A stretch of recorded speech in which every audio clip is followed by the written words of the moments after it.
Russia Ukraine যুদ্ধ বন্ধ নিয়ে কূটনৈতিক সমঝোতা না হলে যুক্তরাষ্ট্র আলোচনার টেবিল থেকে পিছু হটবে না বলে সাফ জানিয়েছেন ডোনাল্ড ট্রাম্প।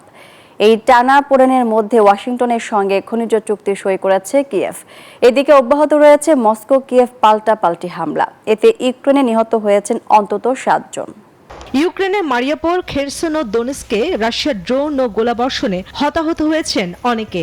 ইউক্রেনের দাবি তাদের বিমান বাহিনী অন্তত 25টি রুশ ড্রোন গুলি করে প্রতিহত করেছে। আরও 30টি পথ হারিয়েছে ইলেকট্রনিক যুদ্ধে। দেশটির সেনাপ্রধান জানান প্রকোস্পোর কাছে প্রায় 16 কিলোমিটার এলাকা দখল করেছে তার বাহিনী। বান্ডেল থাকলে প্রতি সেনমানিতে টাকা বাঁচবে। বিকাশ সেনমানি বান্ডেল কিনে জিতুন প্রতি লেনদেনে। অন্যদিকে রাশিয়ার দাবি তারা ইউক্রেনের পূর্বাঞ্চলের একটি গ্রাম দখল করেছে এবং 6টি রুশ অঞ্চলের 71টি ইউক্রেনীয় ড্রোন হামলা প্রতিহত করেছে। এদিকে রাশিয়া ইউক্রেন যুদ্ধ থামাতে মরিয়া হয়ে উঠেছে মার্কিন প্রেসিডেন্ট ডোনাল্ড ট্রাম্প। দ্রুত এই সংঘাতের মীমাংসা না হলে মধ্যস্থতাকারীর ভূমিকা থেকে সরে দাঁড়ানোর হুঁশিয়ারিও দিয়েছেন তিনি। এ সময় দেশ দুটিকে বোকা বলে আখ্যায়িত করে বলেন, এটি যুক্তরাষ্ট্রের যুদ্ধ নয়, তাই এই আলোচনা অযথা সময় নষ্ট করবে না হোয়াইট হাউস।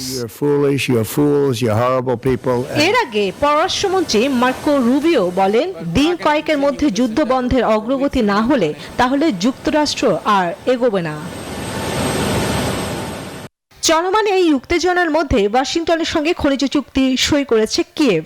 স্থানীয় সময় শুক্রবার ইউক্রেনের প্রথম উপপ্রধানমন্ত্রী ও অর্থমন্ত্রী ইউলিয়া সোভিয়াদেঙ্কো সামাজিক যোগাযোগ মাধ্যমে জানান, দুই দেশের যৌথ উদ্যোগে চুক্তির চূড়ান্ত খসড়ার কাজ চলছে।